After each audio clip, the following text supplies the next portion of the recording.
Welcome to Salsido Paranormal. I'm your host, James Salsido, and today I'm continuing my review of the Twilight Zone TV series. As always, you can find all episodes of the show and all social media links and other ways to follow the show and listen in and support it over on the podcast, the website for the podcast, which is salsidoparanormal.com. That's SALSIDO paranormal.com. That has everything there for you now. All the podcast episodes, all the social media links and everything. And I'm really grateful to have that. And just need to get used to promoting it at the beginning of these shows. So anyway, we are continuing our review of the Twilight Zone series. I'm on season 2 right now. In fact, we are on season 2, episode 11. I'm going to keep the review for this one really short. I'm really not going to talk much about it at all, just because it is a very holiday related show, and it's the plot is very simple, and saying much about it at all will give just about everything away. As far as anything that, I don't know, I just feel like this is one that's a good one to skip and let you all check out for yourselves, especially if you are big on any kind of stories that involve Christmas and the holidays and that time of year. I would recommend checking it out. So again, like I said, I'm not going to cover this one. I'm just going to skip that one and let you all check it out if you really want to. It basically does involve an older man in the city becoming Santa Claus in a way. And so that's basically the plot of that one. And there's a lot more to it than that overall, but I've just, I guess I'm not quite as interested in that one just because there's not as many, not as much mystery or not as many twists in that one as some of the other episodes. So we are actually going to move on to season 2, episode 12. And let me see here. And that one is called Dust. And that is, let me make sure, yep, season 2, episode 12. So, let's see, yeah, it's called Dust. That's the title of the episode. So this show takes place in the Old West. And there is it's a desolate, barren, wasteland kind of area, and a town in the middle of it. There's a peddler named Sykes who mocks this other man named Luis Gallegos, who is about to be hanged for a crime, and that crime is of driving, basically drunk driving, and accidentally killing a child on the way. Luckily, it doesn't show any of that. This is all taking place after the fact. And Lewis doesn't even bother really pleading for his life or asking for forgiveness. He's very sad, very distraught at what he did, and so the whole show starts off with that, and with Sykes basically unnecessarily just mocking this prisoner. And so meanwhile, Luis's father shows up in the village and pleads with the mother and father of the dead child to spare his son, spare his son's life. And but they, of course, are going through a lot of grief, and they don't want to hear it. And so at this point, it goes back to Sykes, who at this point, it's mentioned that he sold the local executioner. They actually shows him talking.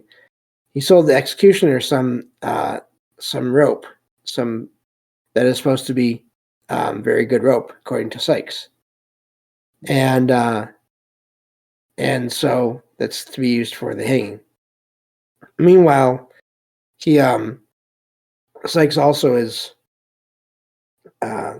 just looking around town and talking bad about really the whole family and Lisa's family and everything in a way. Just very, very much a negative person. Doesn't think much of anybody from elsewhere in the world. And he notices Luis's father that is just has just gone through this whole pleading, has just finished trying to plea for his son's life. And Sykes, who has no basically no moral or ethical compass at all, is basically how it appears, goes to Luis's father, and before he gets to him, he Sykes collects some dust and puts it in a bag, and approaches the father, Luis's father, and tells the man that if you sprinkle this dust throughout the crowd, it'll make them feel love and sympathy for Luis. And he charges just an insane amount of money for this dust. And he really asks Luis's father how much that he has, and takes all of it. Names the price as being basically all of it. And as the crowd gathers in the area for the hanging, Luis's father, of course, who has this dust now, starts sprinkling the dust everywhere. And he, as he's doing this, he hears the trap door open behind him as the hanging is continued, and turns to see that the rope has broken. It's snapped above the noose, and Luis is unharmed. And the sheriff, who is involved in all this process, asks if another attempt should be made. The girl's parents, the girl that had been killed by Luis, decide that it should not, and that Luis has suffered enough, and they believe that maybe it's a sign from God, as they believe in that, as in that being, and so Luis and his father walk home, and everyone is just moved by this whole situation. And Sykes, meanwhile, after everyone is leaving, checks on the rope, and it appears to be in perfect condition. And so he's walking away, and he's having this feeling that he doesn't understand, and he's not familiar with. And he takes the gold pieces that he got from the sale of the dust, and he throws them to the children of the town, and insists that they take these gold pieces. And he walks away from the area, and just amazed at how it appears that the dust was magical after all, in some way that he didn't even know. It's really awkward in a way, because he still did something terrible to excuse me, to Luis's father, and basically taking all the man's money, even though it was supposedly a deal or whatever, an exchange. But it is a weird episode in that here you have this strange effect that is goes through this whole crowd, and even seems to manipulate the rope itself, as if the rope, or the universe, whatever you want to call it, all of reality, is affected somehow, or decides to act for some reason on this dust, and react to the whole situation, if not the dust itself, to make everything work out as well as it can in the end, at least for Luis and his father in general. Excuse me. So it's a wild episode. I wasn't expecting for the dust to actually work the way it did, or for Luis to be left alone as he was. I was sort of figuring that they might just let him escape and never be in the area again, sort of flee the area, never be seen again. I was also not expecting Sykes to sort of be affected by all this, considering his character through most of the episode.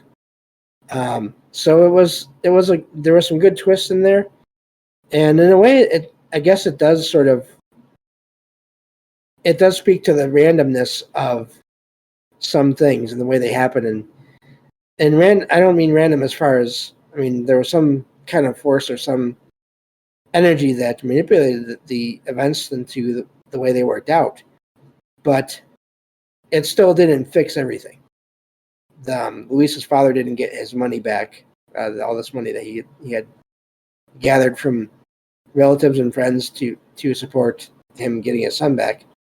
Granted, that was just money, so you could say that doesn't matter. But yeah, it was an interesting show. So definitely recommend it, and because there'll be details that I didn't touch on here, and it's still fun to watch these shows, or at least to listen to them anyways, which is what I mostly do these days.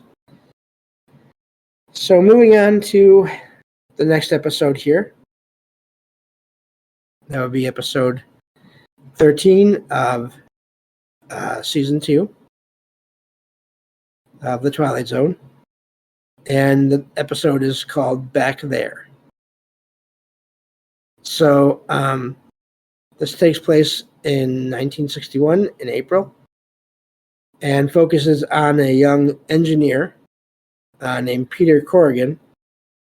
He's talking with colleagues at this elite club called the Potomac Club. I'm guessing related to the river there. And they are talking about time travel. This is a very, very fascinating one in a way. And so they, after talking with everyone there, Corrigan leaves and bumps into William, who is a familiar attendant, basically part of the staff at the club. On the way out, Peter feels faint, and he notices as he's looking around that there are gas lamps and horse-drawn carriages on the street, whereas before it was current modern day, for him anyway, at the time, modern day vehicles. And he's also notices he's wearing the clothes of a much older style, and he walks home. But when he gets there, he finds that his home is not actually his home. It's a boarding house. And so he talks with the people that he meets there. He finds out that he's been transported back in time to April 14th, 1865, which is, of course, the date of the assassination, if I can talk, of then President Abraham Lincoln by John Wilkes Booth. Now, Corrigan realizes this. He realizes that this is that day and what's going to happen. And he goes to the theater to try to warn everyone. But he's arrested for disturbing the peace when he gets there. And there's only one officer who wonders if maybe Corrigan is telling the truth. So but he's, of course, overruled by an officer of higher rank there. So after Corrigan, Peter has been held at the police station for a short little while. There's a man who shows up there who says he's a doctor with expertise in mental illness. Shows up. He arrives at this station. Basically, he says that he's heard of what happened, and he gives himself. He says his name is Jonathan Wellington. Now, if you notice there, J.W. John Wilkes, as in John Wilkes Booth, but he says his name is Jonathan Wellington, and persuades the police to release Corrigan into his possession, his custody, for more sort of talking and diagnosis or whatever. Wellington at that point drugs Corrigan, and then leaves and locks the door, because it turns out this guy believes Corrigan, and Wellington is, of course, later on identified by the landlady of the boarding house as being John Wilkes Booth, and it's confirmed by a handkerchief that was left behind that had the initials JWB. So, meanwhile, the news is spreading that of Lincoln's assassination, because the man that said he was Wellington was, of course, John Wilkes Booth, and went to the station and went to the theater to commit the crime. So Corrigan realizes all this as he's coming out of the state, the drug-induced sort of fatigue and unconsciousness. After he finds all this out, that this has already happened, he's really upset that he wasn't able to prevent all this from happening, and he's facing a wall near him outside, and he sort of bangs his fist on a windowsill on the wall, and he looks up, and of course he notices he's back in his own time. And so when he walks back in the club to try to figure out what happened and how it happened. And when he gets in there, there's a different attendant, different staff, man on the staff that's waiting there, or that is in there. It's no longer William. And he goes back to the table where his friends, his colleagues, were all still sitting. And he finds that the discussion has moved on from time travel to money. And William is also at the table, but he's not part of the staff in this case.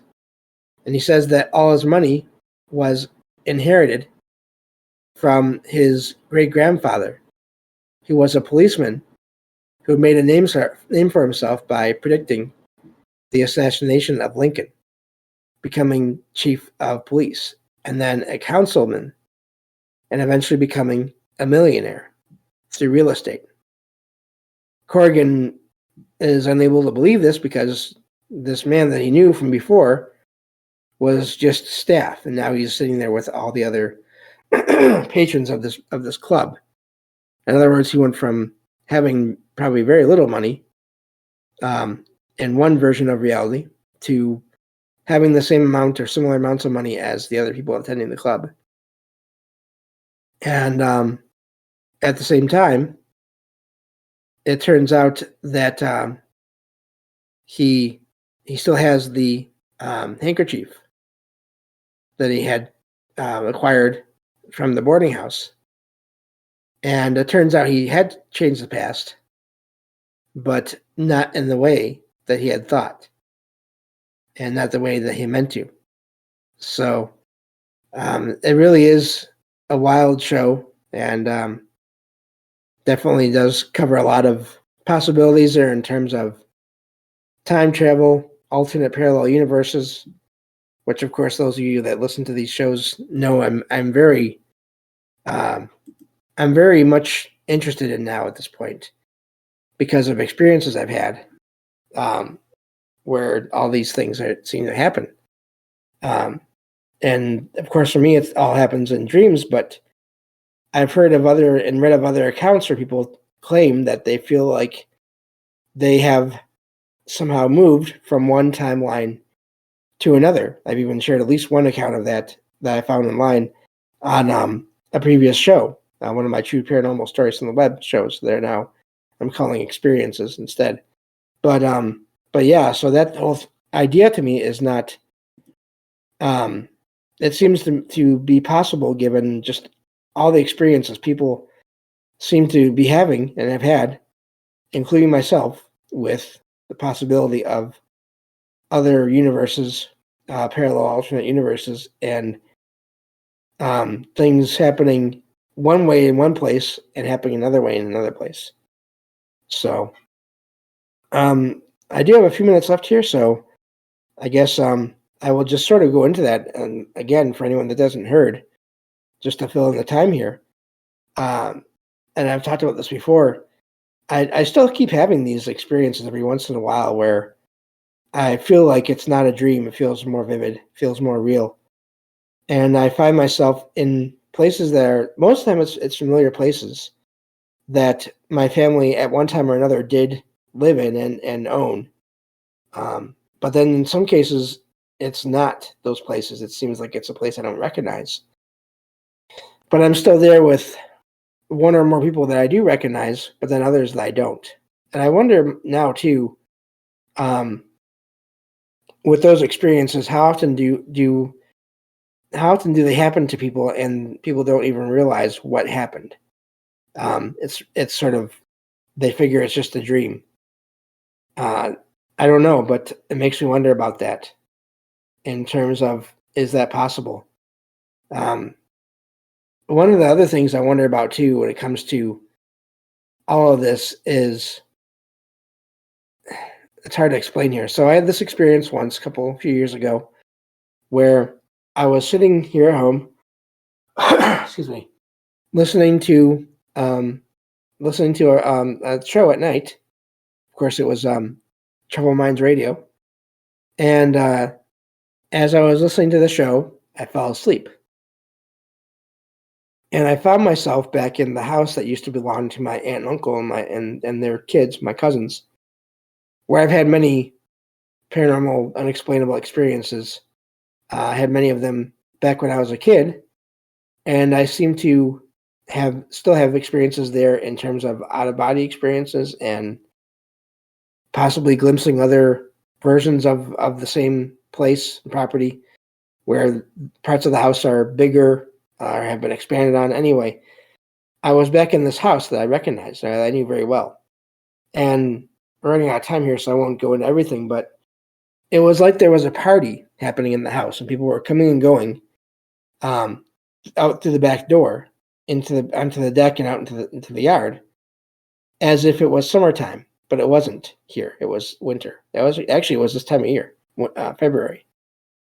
And eventually they all stopped, and I was listening to the show. It was going on in real time. And I looked outside at one point, and all I could see coming down from the sky were just lines of color, all coming down towards the ground, not hitting where people were at in the yard. I didn't see anything like that, but they were just coming down through the sky and then sort of fading away or vanishing. And I still don't know what that was. I don't know if that was a mix of things, if that was some alternate parallel reality where that was happening. I don't know, but still makes me wonder because, and of course, after a little while, I came out of it. I woke up. So that's the brief version of that one. Anyway, thank you all for listening, and I will talk to you all next time on Salsido Paranormal. Take care.